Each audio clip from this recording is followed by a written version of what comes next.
Have you ever stumbled across a story online that hits you so hard it doesn't even feel like just some random post? Today I was scrolling through Reddit and found a few stories like that. Way too real, way too creepy to ignore. I've got a feeling you're going to want to hear these. So, no more waiting, let's dive right in. Story 1. I was around 13 years old when this happened. Now I'm 25, and an ant on a wall made me decide to tell this story. The fear of holes may seem irrational at first, but upon closer examination, it reveals a deeper, more primal discomfort. Holes symbolize the unknown, the unforgiving, and the unsettling. They are voids of empty spaces that beg the question, what lies beyond? Take, for instance, a cave. A natural hole carved into the earth, surrounded by the beauty of nature. Yet it is a place of both wonder and danger. The darkness within lures explorers in, promising adventure, but also harboring the risk of entrapment, isolation, or even death. The Nutty Putty Cave serves as a tragic example. What seemed like an exciting challenge became a fatal trap, reinforcing the idea that holes conceal not just space, but peril. On a more everyday level, the mere sight of clustered holes, whether on human skin, porous materials, or organic textures, can evoke a sense of discomfort. The way pores open on the skin, the irregular patterns on a sponge, or the worn fabric of a couch all serve as reminders that holes are everywhere. Their presence disrupts uniformity, hinting at decay, imperfection, or even something lurking just beneath the surface. The fear of holes is not just about aesthetics, it is about what they represent. The abyss of uncertainty, the lurking unknown, and the unsettling realization that some voids, once entered, may never let us return. These thoughts raced through my mind as I lay on the bottom bunk, staring up at the plywood support above me. The wood grain was straight and uniform like a bustling highway, etched with messages written by past Whispering Pines campers filled with just as much or even more hormones than me. From pictures of genitals to random explicit words, and most importantly, the names of the forgotten campers before me. Strangely, there was a comfort in it, a connection to the unknown kids who had lain here before me 10, 20, even 30 years earlier. I imagine them now, out in the world, maybe married with kids, fulfilling their dreams. Maybe they too had once stared at this very grain of wood, feeling the weight of time pressing down on them. I do not know what led me down this train of thought. Maybe it was that video I watched about Nutty Putty Cave, or the way the seams in a mattress stared back at me like a beehive filled with thousands of Africanized honeybees. But most likely, it was the assignment I had to finish by tomorrow morning, exactly the day we were supposed to leave Whispering Pines Camp and return to the lovely city of Thunder Bay, Ontario. As I was lost in my thoughts, staring blankly into the dark, cabin-filled room, I heard the door creak open, followed by soft tiptoeing toward the bunk bed across from mine. I could not see anything. It was the middle of the night in a borderline rundown cabin, but I figured it was just one of my roommates. There was Michael, Jacob, and Spencer, the three guys who mostly kept to themselves. To this day, I have no idea why Ms. Fisher thought it was a good idea to stick the quiet kid in school with a trio that operated like some kind of hive mind, but she did. God bless her soul. I was not sure where they had wandered off to after the howling surveys at Camp Whispering Pines, but I vaguely remember them whispering about a movie they had watched on the bus, Full Metal Jacket. I can only assume what happened next had something to do with that, because just as I closed my eyes, I was suddenly held down and ambushed by a barrage of pillows. All I could hear were squeaky voices trying to sound deep. "You should not have told on us, Emmanuel," one whispered. "Well, we knew you were a snitch," another chimed in. They kept holding me down, beating me with pillows like they were trying to exorcise a demon out of me. I thrashed and yelled, "Stop it, you dipshits, I did not tell anyone anything. Idiot, they finally let me go." Another voice said, "Well then how did Ms. Fisher know we ditched the survey, huh?" I groaned and sat up from my bed. Each teacher does a head count after every activity, idiot. If you were not so busy talking all the time, you might have figured that out. I could feel the blank, dumb looks in their eyes as they stared in each other's approximate directions. They all laughed, not menacingly, but like a bunch of kids who thought they were pulling off the perfect prank. One of them said, "Well, obviously we knew that. Right, Jacob?" Another added, "Yeah, man, you were so quiet, we just wanted to break the ice in the best way possible." Suddenly the cabin light flicked on, burning through the darkness and stabbing my eyes. I squinted and saw them clearly now, my so-called attackers. Michael stood by the light switch, grinning. He was stocky, with a round frame that made his windbreaker look even puffier. His eyes were narrow and stretched a little too far apart, giving him a constant look of half-bored suspicion.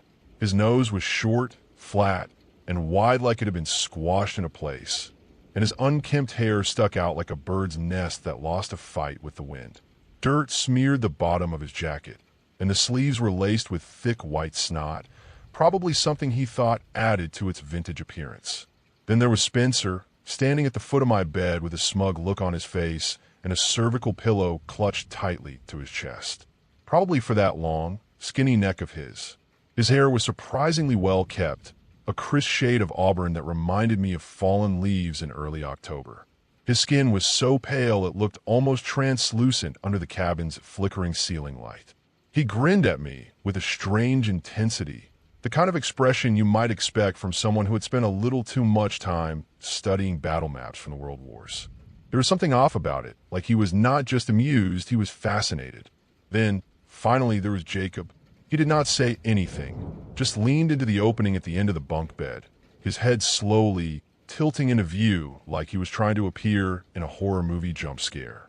All I could see at first was the sharp tip of his nose, absurdly long and pointed, like it was trying to lead the rest of his body into the room.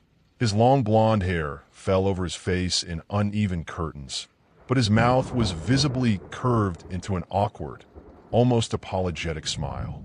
It was not comforting. If anything, it made me more uneasy.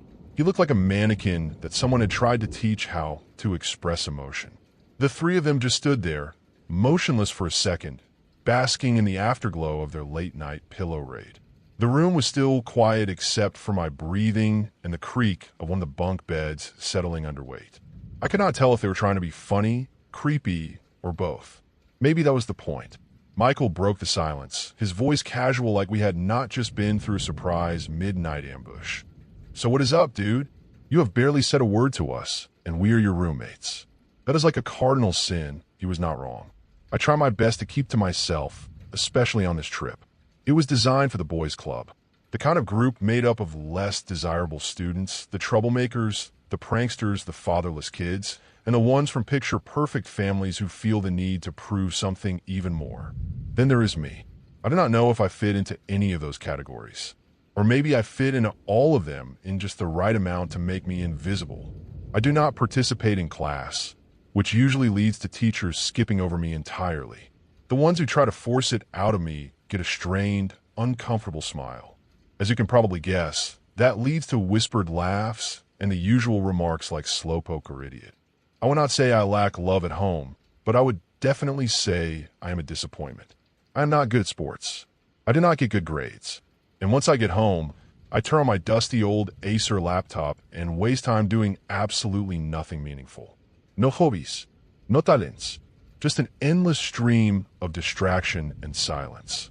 So I guess that is why, when my mom got the email about a potential after-school opportunity that promised leadership skills and a bunch of other bologna, she signed me up without a second thought. No warning, no conversation, just an optimistic, "I think this will be good for you," followed by a forced smile I have seen too many times. Now here I am, Whispering Pines Camp, rooming with three strangers who act like they have been best friends since birth, trying to navigate a place built for kids who are either too loud to ignore or too angry to sit still. And I am somewhere in between, always in between. I looked past Jacob and Spencer and met Michael's narrow, dark eyes.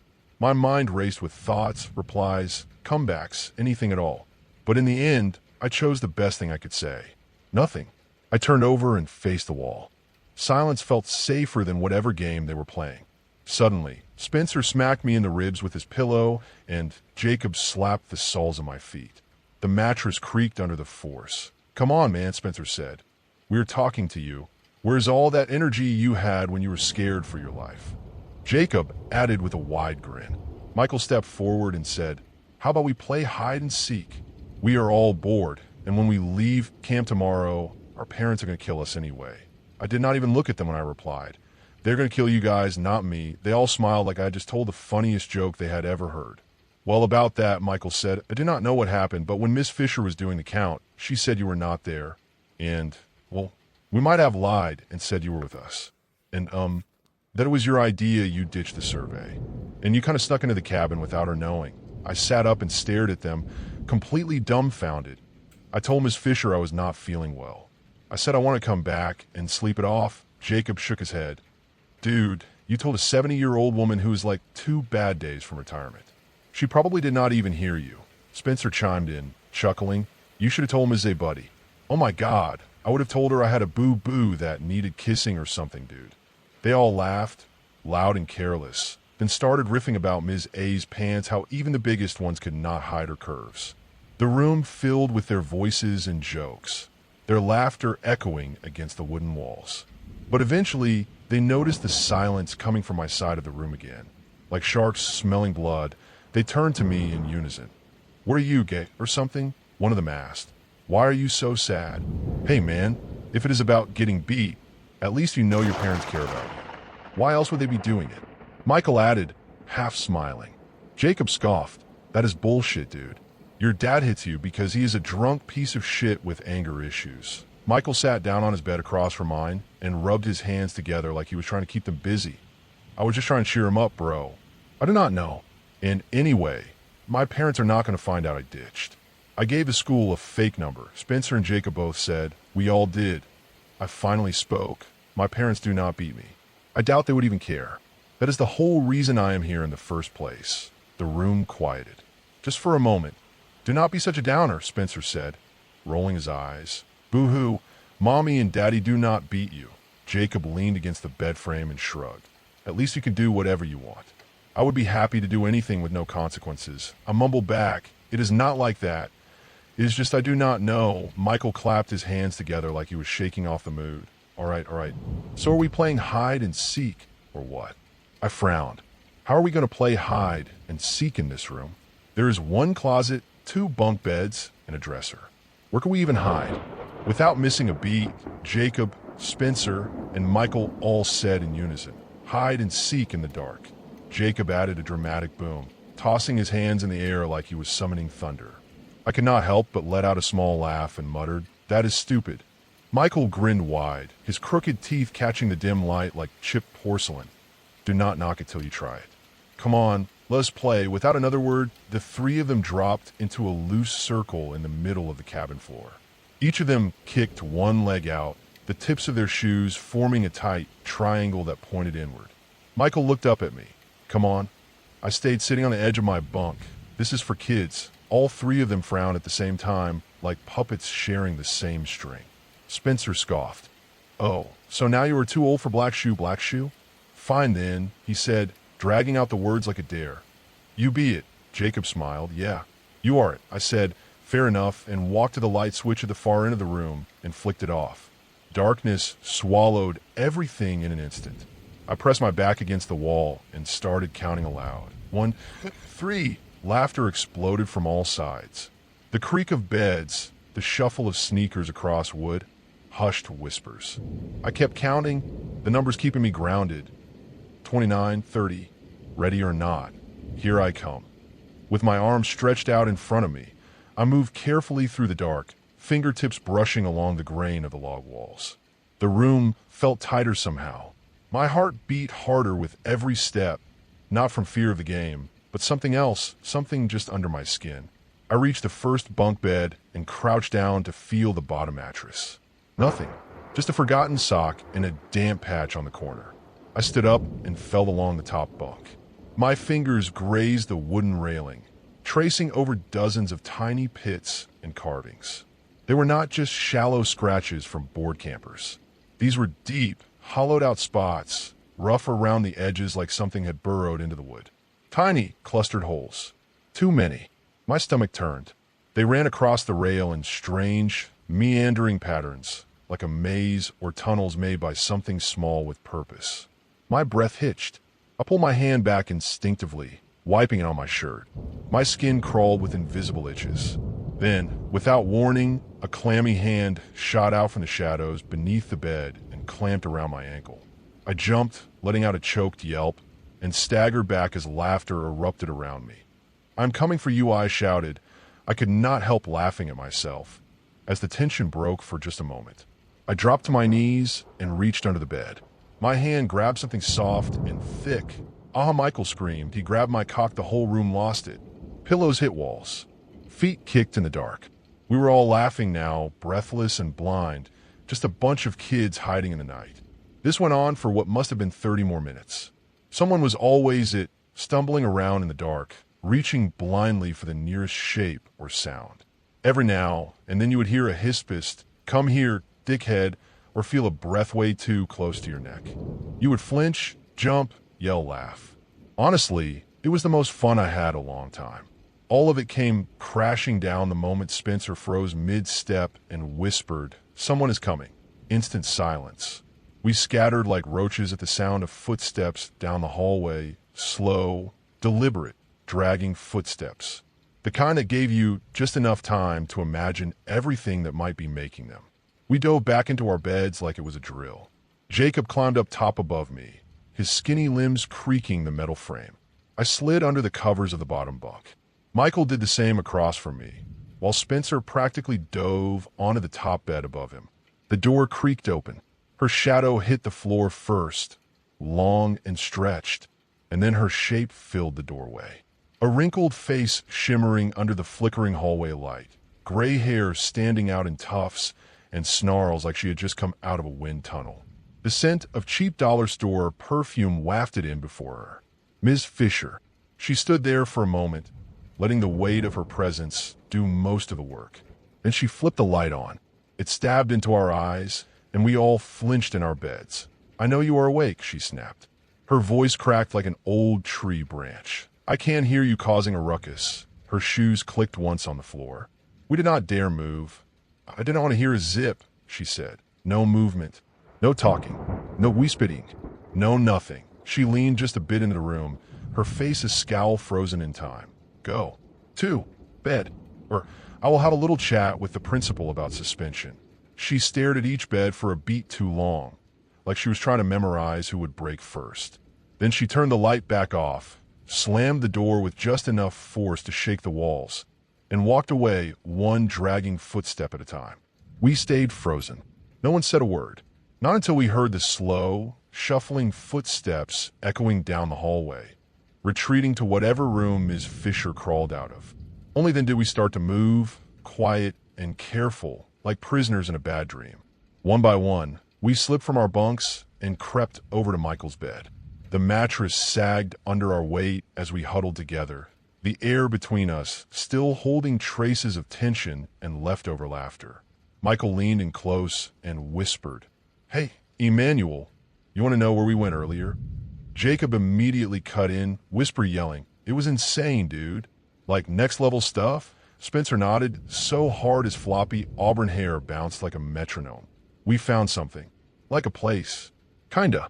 "It was not really a place," Jacob said, wiggling his fingers like he was telling a ghost story. "More like a hole. But not just any hole, a weird hole." Spencer's eyes lit up. "Yeah, it is in the woods behind the dining hall. We were just messing around, throwing rocks, and pretending we were being chased by that squirrel with no tail, the demon squirrel," Jacob said, dead serious. "And then Jacob tripped over this root or something and landed right next to it." Spencer continued, "It is like this hole in the ground, but it is super round and perfect." "Too perfect," Jacob added. "I threw a stick into it, and it made this crazy echo sound like boop boop," waving his hands around like a wizard. "It did not sound like a stick hitting dirt," Michael said, serious again. "It sounded like it fell forever. And there was something I do not know humming." Spencer leaned in even closer and whispered, "We think it is the entrance to the underground city of the ant people." I blinked.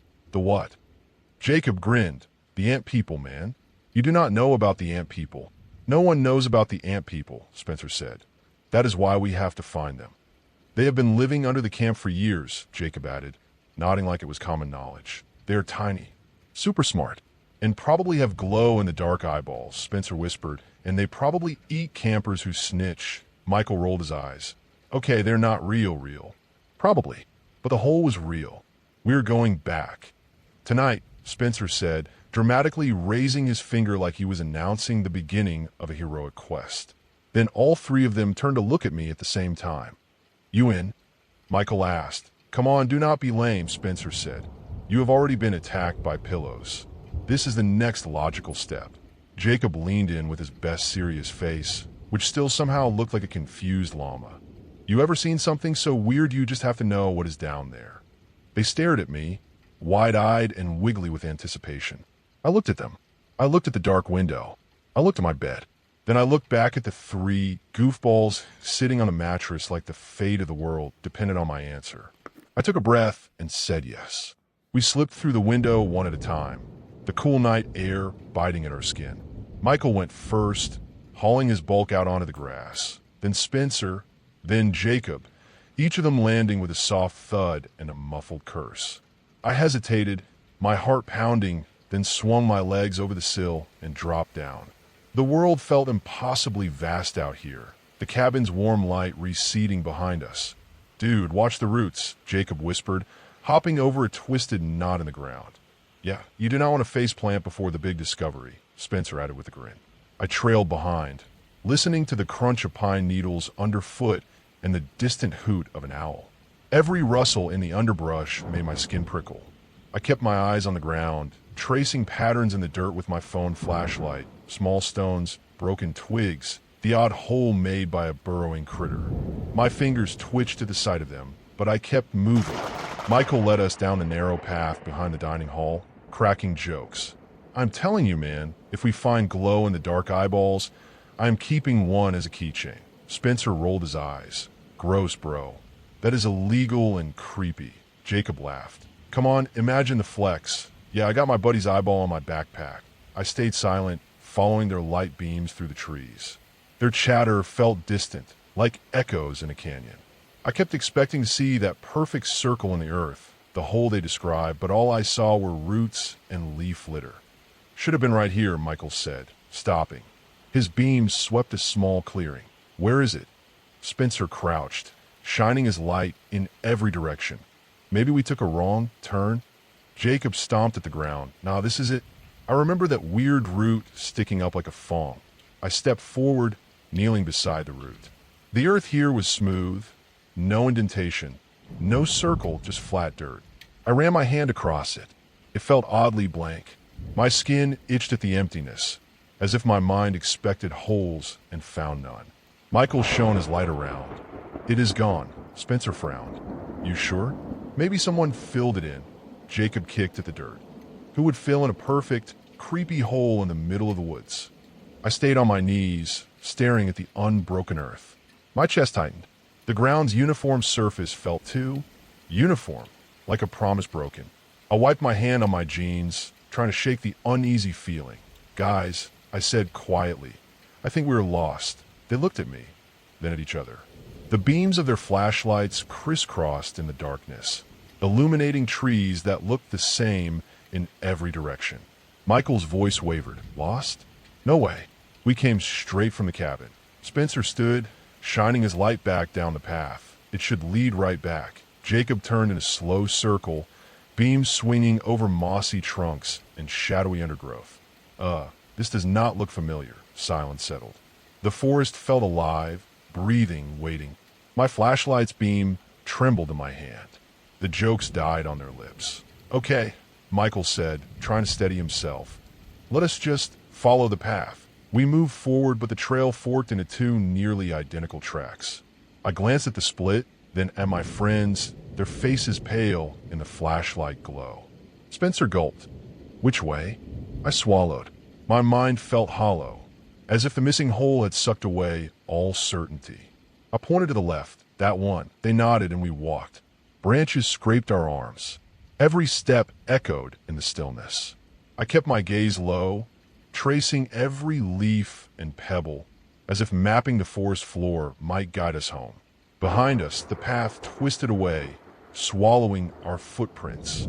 Ahead, the trees closed in like a wall. We were deep in the woods now, the cabin's safety a distant memory, and the hole we had come to find was nowhere to be seen, just the vast, unknowable darkness of the forest. We pressed on, branches clawing at our clothes, the forest hush pressing in around us. Michael's earlier bravado had faded into tense silence. Spencer and Jacob led the way, their flashlights bobbing ahead like twin fireflies. "Can you guys feel that?" Jacob murmured, voice low, like, "The air is different." I nodded, heart hammering. Every breath felt shallow, as if the darkness itself was pressing down on my chest. I forced my gaze onto the path, but my eyes kept drifting to the ground's tiny depressions, little animal burrows, knots in the wood, the occasional cluster of insect holes. My fingers itched to run across them, but I recoiled each time, a cold knot of dread twisting in my gut. "Guys, wait," I said, voice tight. My flashlight caught on a series of symbols carved into a tree, circles and triangles in neat rows. I swallowed hard. "What are these?" Spencer crouched, brushing away moss. "Some kind of marking? Like the ant people left a trail." Michael scoffed, but his grin trembled. "Yeah, if ants carried chisels." We followed the markings downhill, the forest thinning until we stumbled into a vast clearing. Moonlight revealed the rim of a gigantic hole at least 30 feet across. Its edges were carved stone, rimmed with clusters of small cavities that gleamed wetly in the beam. I froze. The circle was perfect, an open maw in the earth, so immense it swallowed our lights. My legs shook, and I stepped back, the clustered pits around the rim making my skin crawl as though they were hundreds of tiny mouths breathing. Spencer edged forward. "This is it, dudes. The motherlode." Michael shone his light into the abyss. The beam vanished into blackness. "Holy shit." Jacob knelt at the edge, leaning over. "Imagine what is down there." He peered into the void, then looked at me. "Come on, man. You want to see?" "Guys," I whispered, voice cracking, "we should go back." Spencer shook his head, excitement shining in his eyes. "No way. We came all this way." Michael stepped closer to the hole's edge. "Think of the story we will have." I backed away, my flashlight beam jittering over the stone clusters. "I am serious." I did not my voice caught. The rim's hollows felt alive, like they would swallow me whole if I stayed. "I'm going back," Jacob scoffed. "Afraid of a little darkness?" I swallowed. Not the darkness. My gaze flicked to the stone pits. That. I took a trembling step back. Spencer exchanged a look with Michael. "Dude, do not chicken out now." Michael frowned. "We should at least know," I said, voice firmer. "I am done. Let us go." My heart pounded as I turned toward the trees, every clustered hole I had passed searing into my skin. Spencer stomped his foot. "Fine. But we are coming back." Heading back, we stumbled through the trees, branches slapping our arms, voices echoing off trunks. "Man, you really chicken out fast," Michael teased, elbowing Spencer. "One minute you are all brave, next you are sprinting like a rabbit." Spencer laughed. "Yeah, Emmanuel has got more quits than a video game." I ignored them, focusing on finding the cabin's warm glow. But the forest had other plans. The ground beneath Jacob gave way with a sickening crack. He shrieked as we all pitched forward. I tried to grab anything, roots, air, someone's hand, but it was no use. We plummeted into darkness. We landed hard, a collective thud against damp earth. My phone's flashlight flickered to life, casting pale light across the cavernous space. The walls were packed soil, riddled with tiny tunnels and hollow chambers like the inside of some monstrous ant farm. Tangled roots hung from above like skeletal fingers, and every surface crawled with motion. Thousands of pale insects skittered through their earthen corridors, the sound like dry leaves twisting in the wind. Michael scrambled to his feet, waving his phone around wildly. "What the hell is this place?" Spencer coughed, spitting dirt. "I do not know." Jacob backed into the wall, his face twisted in panic. I cannot look at all those holes." My chest constricted. The pulse of the tunnels and the flashlight beam made my skin crawl. My hands shook. I pressed my palms to my temples, willing the nausea down. Michael looked at me, trying to stay calm. "It is okay. We just need to find an exit." I nodded, swallowing the grit stuck in my throat. Mud and dirt still clung to my tongue, burning as I coughed up clumps of it. Spencer jabbed a finger upward at the shaft above us. That might be our way out, he said, voice shaky, chest rising and falling fast. Michael's voice was tight and panicked. I cannot fit in there. It is way too tight. I cannot do it. Jacob stepped back, eyes wide. It is the size of a dam pipe. What are we even doing? We were trapped. We're going to die down. Here his voice cracked. I saw his hands trembling, tears threatening to spill. Spencer shook his head violently. No, we can get out if we fell in. Then the ground's weak. It is hollow. We can break through. We just need to dig or something, or just push it open. I think he's right, I said, struggling to breathe, every word tumbling out faster. Look, there's moonlight. It is real. It is right there. If we do not do something now, we are not making it out. We broke into a run, hoping to catch our throats. Then it happened. The tunnels came alive. Thousands of ants burst from the walls. But these were not the pale, mindless workers from before. These were different, larger, sleeker. Their black exoskeletons glistened like oil. Jagged mandibles clicked and snapped, tearing the pale insects apart in flashes of white and red. Their eyes shimmered with unnatural intelligence. They poured across the floor like liquid, a tidal wave of chitin and fury. They swarmed our legs in seconds, their clawed limbs digging into flesh, writhing and twitching as if they were trying to crawl inside us, into our skin, into our pores. We screamed. We flailed. We ran. But they were everywhere. We screamed, stumbling and swatting at them, trying to tear the ants off as they clawed higher, clinging to our clothes, hair, skin. Their bodies scratched and wriggled with a frantic purpose, as if they knew time was running out. We bolted toward the narrow shaft, hope burning bright and thin until it was snuffed out by a sound behind us. A wet clicking echoed through the tunnel, deep and deliberate. We did not dare look back. We did not have to. Something massive had entered the chamber. Its footsteps did not stomp, they glided. Smooth, rhythmic, elegant in a way that did not belong in something so huge. But they were fast. Too fast. Each step seemed to cover an impossible distance, dragging dread closer with it. Michael's ragged breaths were getting louder behind me. I could hear the air rasping in and out of his lungs as if he were choking on the panic. Then Jacob screamed, voice cracking. We are not going to make it. There's a turn there, Spencer shouted, pointing into a break in the wall. He dove in first. It was a narrow crevice tight enough that both walls scraped our arms as we shoved through. One at a time, we squeezed in. Jacob vanished ahead. I turned sideways and pushed in behind him. Michael's voice was close behind me, desperate, ragged. I cannot fit. Spencer's scream echoed right behind me. Wait. Michael cannot fit, I twisted, but the space was too tight. I could not turn around. All I could hear was the scraping of bodies, the clatter of mandibles, and Michael's cries growing sharper, closer, more pained. The space, he gasped, voice breaking. The space is too tight. I cannot. Then something let out a low, wet chitter behind him, and all the air in the tunnel went still. We froze. Michael's screams cut through the dark, raw, desperate.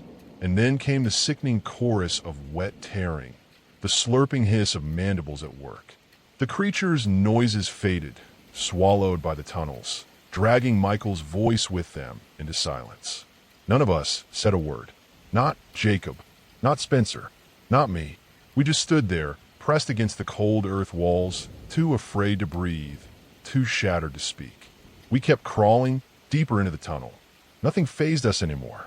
Not the insects that skittered across our skin. Not the jagged rocks that tore at our clothes and scraped raw lines down our arms. Even the clustered holes burrowed into the walls. The ones that once made my stomach churn barely registered now. Jacob's voice was barely above a whisper. I think it is gone. We did not respond. We did not need to. The silence was thick, our breaths shallow. We finally emerged from the crevice, back into the main tunnel. The walls were smeared with so. Story 2. I wouldn't say my grandparents live out in the middle of nowhere. Exactly, it's more that up in the north of British Columbia, everywhere can feel a bit like nowhere sometimes. You can be driving on a main road and not see another car for a better part of an hour.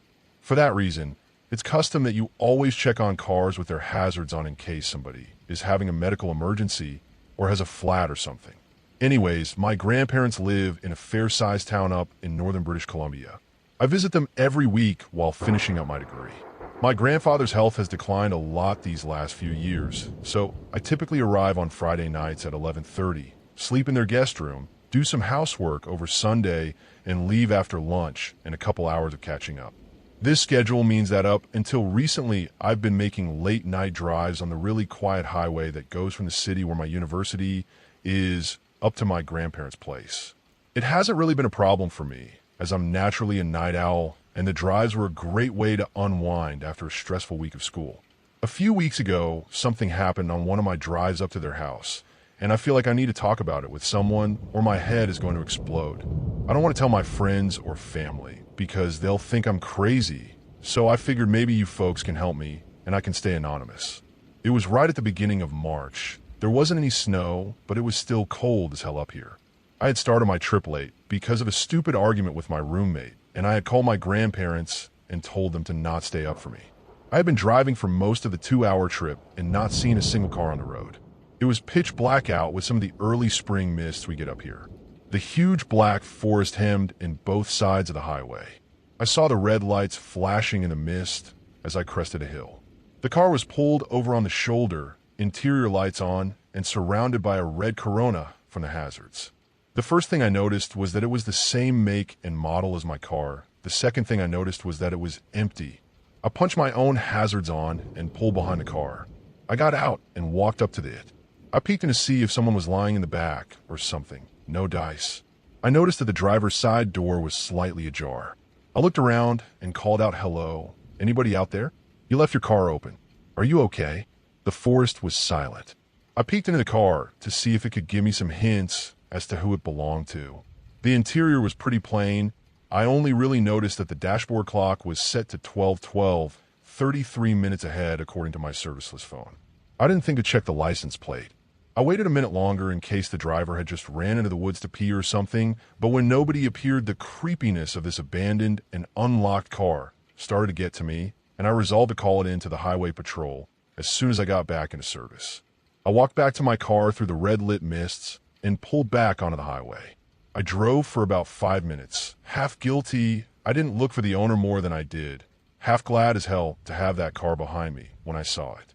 Red lights flashing in the distance.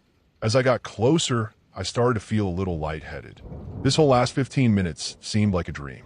It was the same fucking car, same model, same interior light on. As I got closer, I could tell the door was ajar. I could tell it was also empty. I drove past it. As the lights faded into the rear view again, I found that the unease only got worse.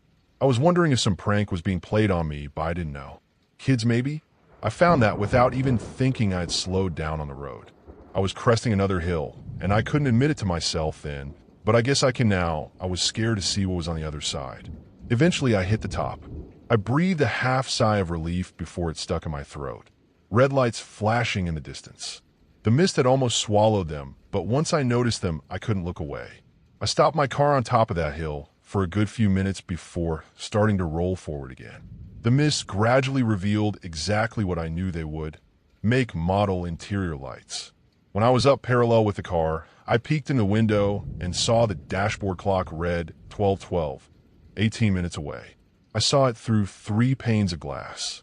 My passenger window, and then the 2 windows of the empty car. Something moved into the tree lane. Something human. Suddenly, most of my fear was transfigured to anger. Someone was screwing with me, and whoever it was hiding in the trees and laughing about it. I pulled in front of the loser's car and jumped out of my own, intending to give him a scare. "Hey, dumbass. Game's up, I saw you." I started to jog toward where I had seen the figure move. I heard motion deeper in the trees. It sounded clumsy, but pretty far in. Not thinking, I plunged in after the sound. I chased the noise for what felt like only a couple minutes, but it kept getting fainter, and suddenly I realized that the only crunching footsteps I could hear were my own. That's when I realized I couldn't see the road or really much of anything in the dark and the mist. I suddenly realized I was very cold. I turned back the way I thought I had come, but after a few minutes of walking, I wasn't so sure. I pulled out my phone, planning to use the compass, but I must have turned the flashlight on in my pocket or something, because the screen only turned on for a few seconds before the phone shut off. Just long enough to read the time. 12:08. I heard something crunch in the trees. I peered out blindly towards where I thought the sound had come from before hearing a similar noise coming from behind me, then to my left, then in front again. Suddenly, I was surrounded by footfalls from sources I couldn't see in the dark, and my heart started pounding so hard I could hear in my ears. I bolted away from where I had stood frozen and dashed away from sounds. I heard them give chase a moment later. I was running more or less senselessly, surrounded by trampling feet when I heard it. It was so distant that I was scarcely sure I hadn't imagined it. Hello? Anybody out there? You left your car open. Are you okay? Somebody must have seen my car, and the other one, it was coming from a good distance behind me. I was running the wrong way. I pivoted and ran back towards the sound. I ran straight through the sounds of pursuit, nearly silently praying I didn't run into whatever was in the woods with me. The crunching, running feet moved past me, and I ran towards where I had heard the voice, trying not to make a sound. Hey, dumbass. Game's up. I saw you the same voice, much clearer now. I should have noticed it then. I don't know how I didn't. It must have been total panic, but I just followed the sound of the voice. A moment later, I saw a glow of flashing red lights, cutting misty red beams through the huge pines. I stumbled out onto the gravel shoulder and the lights, and saw only one car, the one with its hazards on. I peered back into the forest for a moment, trying to make sense of the voice that led to safety when the sound started. It wasn't one scream. There were many screams, all starting at different times, coming from the woods from seemingly different places. But even though there were many screams, they were all the same voice. It was my scream. I ran to the car with its hazards on and plunged my key unthinkingly into the ignition. It started. I slammed the gas and flew away from the shoulder and down the road with the sound of my own screaming voice still filling my ears. I watched the clock tick over to 12:13. I haven't told a soul about this, and I haven't driven on that road since. I told my grandparents that university has just been too hard lately and I need to take a couple weeks, but now they're asking me to come by again. The only other way up to my grandparents' house is an 8.5-hour detour. I took that way back, but if I took that path regularly, people would start to wonder. I heard my own death scream on that road, a sound I haven't made. Yet, what should I do?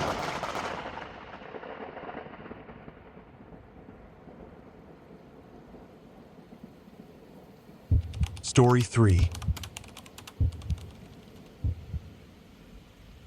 I promised not to tell what happened, but I can't keep it a secret any longer. It's not like the two idiots that caused this will find this post. Anyway, it all happened at this retro-style motel in the middle of nowhere, Michigan. A few weeks ago, I received news that one of my closest friends from my childhood had passed away from a work accident. It was a shock to hear, but I was invited to his funeral in northern Michigan, where our hometown was located. I live in Kentucky now, and I don't have enough to afford a plane ticket, so I figured I would just drive there. The funeral was in the morning, so I'd leave home in the evening, find a cheap spot to stay for a day, and then continue driving to the funeral the following morning. But that's not what happened. It was around 5 a.m. when I arrived at the motel. The highway was backed up from construction, so I had the bright idea to take an unfamiliar exit before I hit traffic. The cell service in the area was spotty, and my GPS stopped working around the time I had reached unkempt dirt roads hidden beneath a thick ceiling of trees that bent over the road. There was practically no light out there, let alone any structures that signified there was anyone within miles. All I could see were the branches that hung over my car like nature's gnarled fingers illuminated by my headlights. I was scared like a toddler in a dark hallway, driving cautiously on this bumpy road, too stubborn to turn around because I've already traveled at least 10 miles down a stretch of rugged terrain. And that's when I saw it, like an oasis in the desert, calling to me with a distant illuminated neon sign.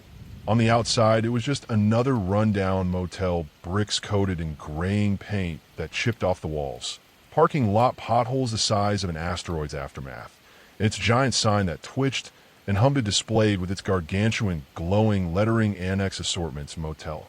I parked in an empty lot hoping to get a room for the night. The drive was stressful on top of the lingering thoughts of my now deceased childhood friend.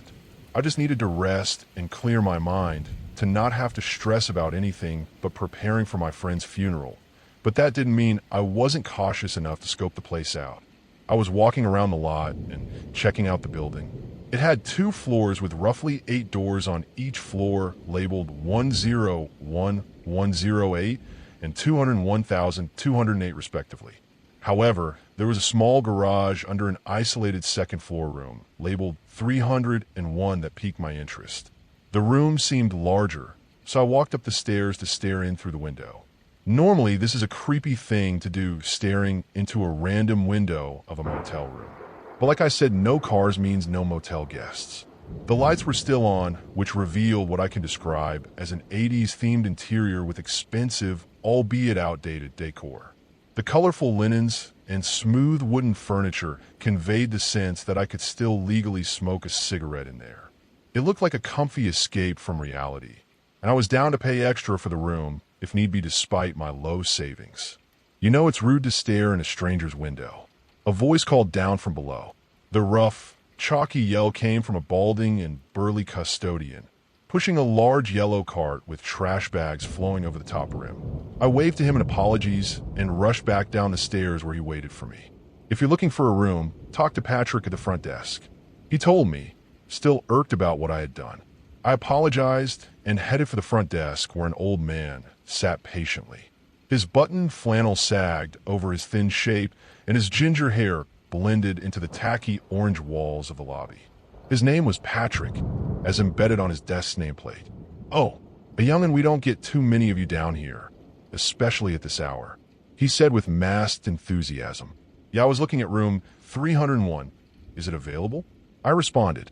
"Normally it's $25 a night for any of the other rooms, but that one's special. Took a lot of care for that one, I tell ya. It's extra $50 a night, counting this one since it's still dark out. But it's scheduled for decoration renovations tonight around 9 o'clock. You're gonna have to move to a different room by then." Patrick warned, "I plan on staying this morning through tomorrow morning. Can I at least get a discount on the room I'm being moved to?" I asked. Patrick paused for a moment, annoyed, pursed his lips, sighing, outright throwing a silent fit. "Fine, I'll make it 65 for your whole stay. How about that? Just wait for Giddy to finish cleaning up in there," he stated. I agreed, my fatigue from the drive cloaking my enthusiasm. This was practically a steal compared to hotels and motels in any populated area. Once Getty, the custodian, had finished lugging a large and bulky trash bag down the steps and around the back of the building, I headed into my room. I didn't really get the chance to appreciate the decor, besides a chair that had fallen on its side. I just stood it up and pushed it aside, immediately laying down and go to sleep in the room's queen-size waterbed. That was until I was awoken by the smell of burning, or more specifically, a clothes iron that the previous visitor left sizzling on their clothes in a closet. Now, you may be asking, why didn't the clothes iron's auto shut-off feature activate? Well, that's because it was vintage, genuine vintage, capital V vintage. I'm not exaggerating when I say every single thing in this room had likely been here a few decades before I was born. Vintage to the point of annoyance, where form overtakes function and the CRT box television looks uncanny, displaying Netflix behind scan lines, and a large microwave with fake wood paneling hangs between yellow tiling and plastic fruits that sat in a gaudy glass bowl, leaving room for nothing else on the kitchen counter. The iron that woke me up looked like a giant hunk of metal. I unplugged it without hesitation and set it on the bathroom floor, hoping the hot surface wouldn't damage the surface. I grabbed the folded white polo and black slacks from the closet to return them to the desk clerk until something fell out of the pants pocket. It was a wallet, its contents splayed open for me to see. I bent over to pick it up. There was a driver's license for a guy named Lucky. His black hair was clean-cut and his face pointy, 6 feet 1 inch, brown eyes, born 1959, from Virginia, and issued in 1982. The damn thing expired 40 years ago. I thought this was just a prank by the motel, that they were really leaning into the whole 80s theme, until I saw something else weird. There was another license of some sort. It was blue and had another photo of Lucky on it. There was a string of random numbers along the top, yet no name. And at the bottom, a very familiar circular seal. Central Intelligence Agency lined its interior perimeter. Holy shit, I thought to myself.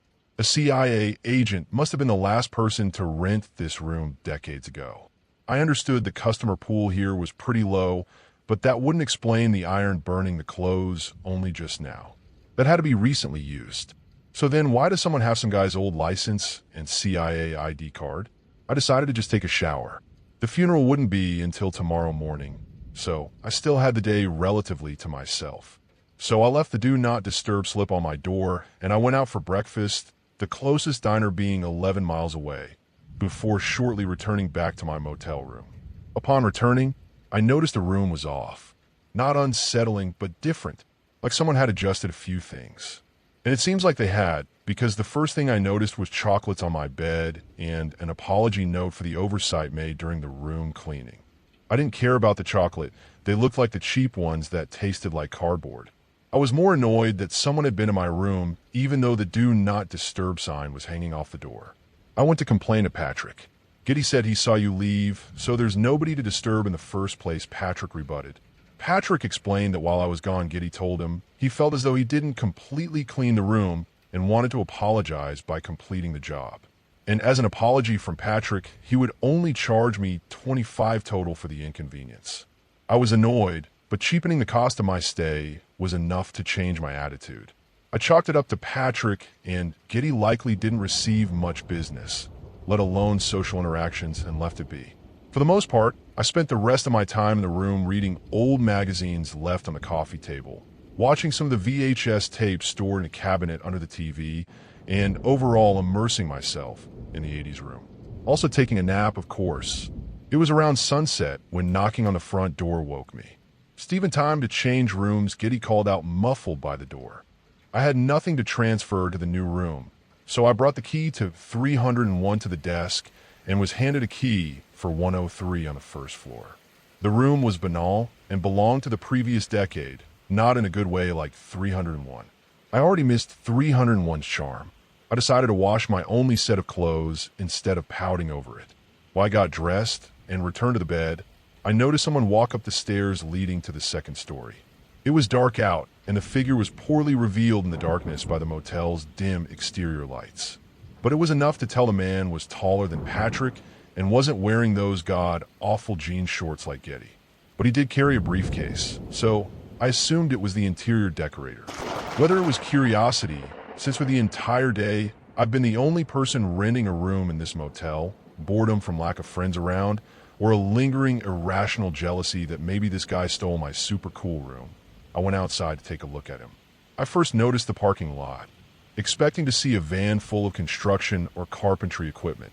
But to my surprise, only my shitbox Honda Civ remained alone on the vast ocean of withered concrete.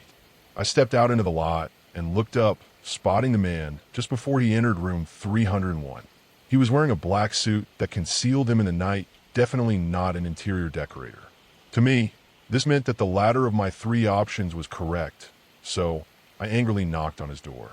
The man answered, bending his right knee a bit as he stood behind the door. Bang my knee on the damn chair. He said, presumably as to why it took him forever to answer. Did the guy at the desk just give you this room to stay? And then it hit me. White polo, black slacks, black hair, brown eyes. I've seen this man before. Lucky, I spouted unconsciously. Lucky returned a look of confusion, still tending to his knee. Whoa, you weren't supposed to be here until tomorrow. He said in a demeaning tone, as if I was a child being scolded. This really confused me. I thought he mistook me for someone else, so instead of explaining myself, I just unveiled his wallet from my pocket and opened it, displaying his ID cards. Now he was the child, staring at his wallet with bulging eyes and a mouth wide open with wonder. Where'd you get that? He said sternly. You left it here yesterday before you left. Just wanted to return it. I responded matter-of-factly. You mind coming in for a moment? He said, opening the door and hobbling out of the way. If a CIA agent invites you into his room, you can't really say no. So I picked up the chair he tipped over and sat as he asked me questions. What time did you see me leave yesterday? Was I talking to anyone on a radio or cellular device? Was I leaving with anyone? He said, laying a barrage of questions on me. He tried to keep his cool with a facade of authority, but I could tell he was jumbled up inside. The way he glanced around at me, how his hand tightened around his knee, Lucky was scared. I wasn't here yesterday. I told him, and that was true. I had only arrived this morning and found his wallet and ended up in this mess. Don't leave this room. I'll be right back, Lucky said as he disappeared into the bathroom, carrying his briefcase with him. I don't know if he knew that I could see him in there, since there's a mirror behind the TV at the perfect angle to see in the bathroom. But through the crack in the door, I saw him open the briefcase and fist a handful of cash. And then he just bursted out the door. I couldn't just sit there after that. Unless you're a billionaire, you're not just going to ignore a briefcase that could be full of money. So I walked into the bathroom, looked down at the sink, and sure enough, there was, in fact, a briefcase full of money. Except the money was off. There were $100 bills, but Benjamin Franklin looked odd. His forehead was larger and his face smoother. Like an egg. The font of the 100 foot on the bill looked off too flat and bright instead of dark and textured. The money had to be fake. So what was a CIA agent doing here with a briefcase full of fake money? I wouldn't know, because that was the last time I would see Lucky alive. By the time I reached the front desk, Lucky lay dead with a pool of blood forming below his head. I had never seen a dead body. It was so uncanny or incomprehensible. I had just seen him alive, full of energy, and now he lay still with no remnants of Lucky still evident. Patrick stood over him, panting, revolver in hand. Giddy was bending over him, observing the recently killed Lucky, until he noticed me. I told this fat fart it was stupid to let you have the room for the day. You just had to ruin it, Patrick said, haphazardly waving the gun around at Giddy. I guess it's not your fault, though. You didn't know, Patrick said, raising the gun toward me. Oh, don't shoot him yet, Pat. Make him drag the body this time. I am tired of doing it, Giddy said, throwing a tantrum. Patrick agreed, relaxing the gun, then motioned for me to grab Lucky. He was surprisingly heavy as I gripped him by the shirt under his armpits. I followed Giddy out the door as Patrick stayed near, gun still in hand. We walked around the back of the motel and through some overgrowth that looked well traveled through. Trampled tall grass and shrubbery laid flat on the dirt. I saw Giddy slow down his walk, so I stopped. Then he reached for something in the grass. He swung open two large doors, leading down into a dark cellar. Just drag him down the steps. And don't look into the cellar. Just drag him in and come back outside. If you look back, you will die, Giddy told me, carefully pronouncing his words as if I was stupid. And so I listened at first. I dragged the body as the dead weight slumped over each step into the dark abyss, inching backwards slowly to find my footing. My gaze was locked onto Lucky's lifeless eyes as he stared back at me from below. His absent look didn't comfort me much, as if he were telling me from beyond the grave that I was a coward for not trying to fight back. As I stepped deeper and deeper, the light began to retreat. I looked up past the cellar doors, which were much farther away now, and noticed Patrick aiming the gun at me. He was going to shoot me. Just shoot me and leave me here with Lucky. I was a dead man walking into his own grave. Kind of smart, Patrick, to think that up. I'll give him that. I wasn't expecting someone like him to come up with that idea. Surprisingly, I was never shot. I came out of this whole thing unwounded. Physically at least, because when I turned around, unable to face the revolver's barrel and stare death in the eye, I was met with a new sight. One that will surely stick with me for the rest of my life.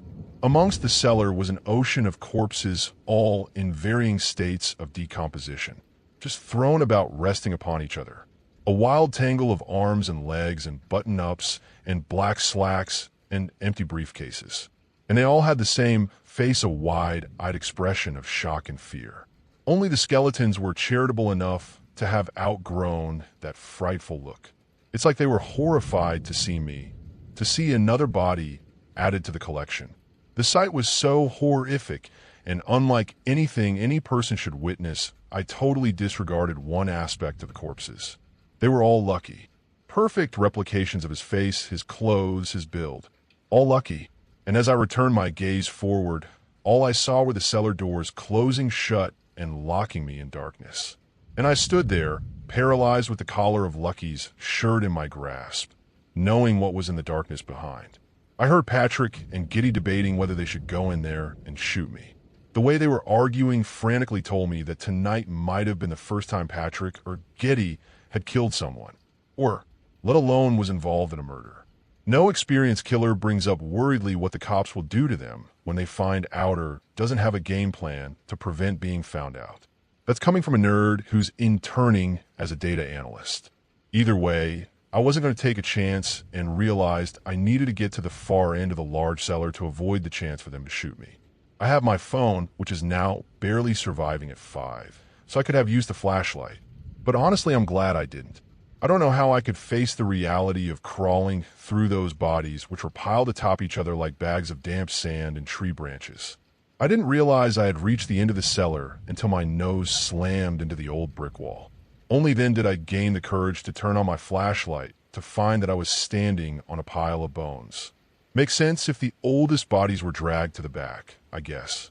I did find a Swiss Army knife in one of the many shirts lying around and draped over skeletons. Actually, every shirt here has a Swiss Army knife in their breast pocket. I don't know how long I spent trying to think of some plan to escape with it. There was nothing I could think of, and I was desperate. I didn't know if I'd be shot, left here to die, or what, but my phone was close to dying, and the satellite connection feature on new smartphones wasn't even working down here.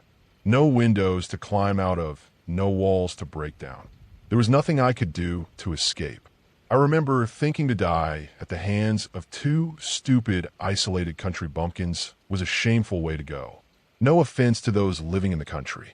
Maybe when I saw my friend in the afterlife, he'd make fun of me.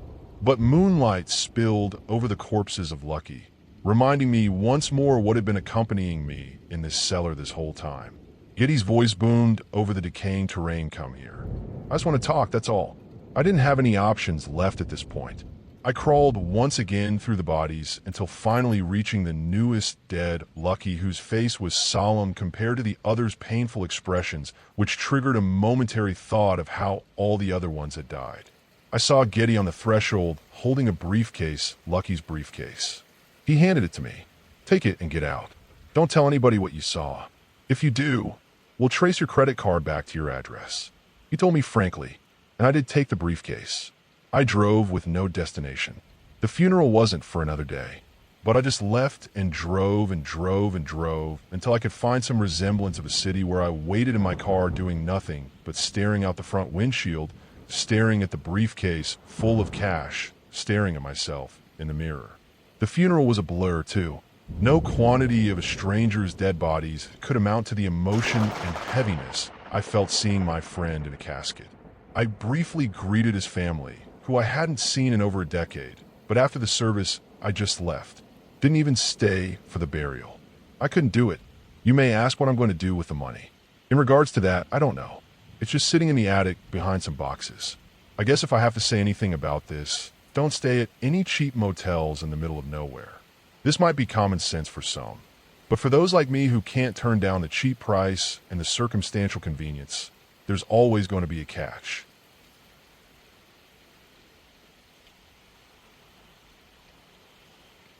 That's it for today's creepy Reddit tales. Before we go, I just want to say a quick thanks to all of you for watching, liking, and sticking around. You guys keep this channel going, and I'll be back soon with more stories that'll make your skin crawl. Drop a comment if you've got your own spooky tale to share, and I'll see you in the next one.